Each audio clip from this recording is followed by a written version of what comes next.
ఒకటి diversion politics చేస్తున్నది ఇప్పుడు జగన్మోహన్ రెడ్డి. కల్తీ మద్యం మా హయాంలో జరగలేదు, మీ హయాంలో జరిగిందని చెప్పడం. 2 కాశీబుగ్గ ఇన్సిడెంటు. అక్కడ పాండానే చెప్పారు, నేను ఎవరికీ చెప్పలేదు, ఇన్ఫార్మ్ చేయలేదు, ఇంతమంది వస్తారనుకోలేదని. ఇది భక్తుల అత్యుత్సాహం కారణం. ఇది భక్తి వేరు, అత్యుత్సాహం వేరు. దానివల్ల ఈ ఇన్సిడెంట్ జరిగింది. దీనికి ప్రభుత్వానికి సంబంధం లేదు. అంటే బోడిగుండికి మోకాలకి ముడిపెట్ట వీళ్ళకి అలవాటే కాబట్టి ప్రతి దాంట్లోంచి ఒక కుట్ర కోణాన్ని వెలికి తీయాలనుకోవడం వైసీపీ నైజం అది. ఇకపోతే మొంతా తుఫాన్కి సంబంధించి ఆల్రెడీ రైతులకు సంబంధించి పరిహారాల గురించి చంద్రబాబు నాయుడు గారు మాట్లాడుతున్నారు, ఎంతెంత ఇస్తామో చెప్తున్నారు. పూర్తిగా ఒక అంచనాకు వచ్చాక దాని మీద కూడా చేస్తారు.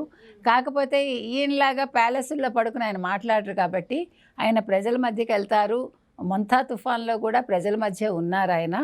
ఆయనలాగా యలహంక ప్యాలెస్లో ఈయన వెళ్ళి పడుకోలే, ఈయనేమి ఎక్కడో దాంకోలేదు. అందుకని జగన్మోహన్ రెడ్డిని ముందు నోరు మూసుకుని కూర్చుంటే బాగుంటుందని చెప్దాం మనం. మీరు రెస్ట్ తీసుకుంటే తీసుకోండి, మీకు వయసు అయింది కాబట్టి. దాని గురించి ఎవరికి ప్రజలకి బాధ లేదు. ఎందుకంటే నెక్స్ట్ ఎలాగా జగన్మోహన్ రెడ్డి ఎవరు అని అడిగే స్టేజ్కి ప్రజలు వస్తున్నారు.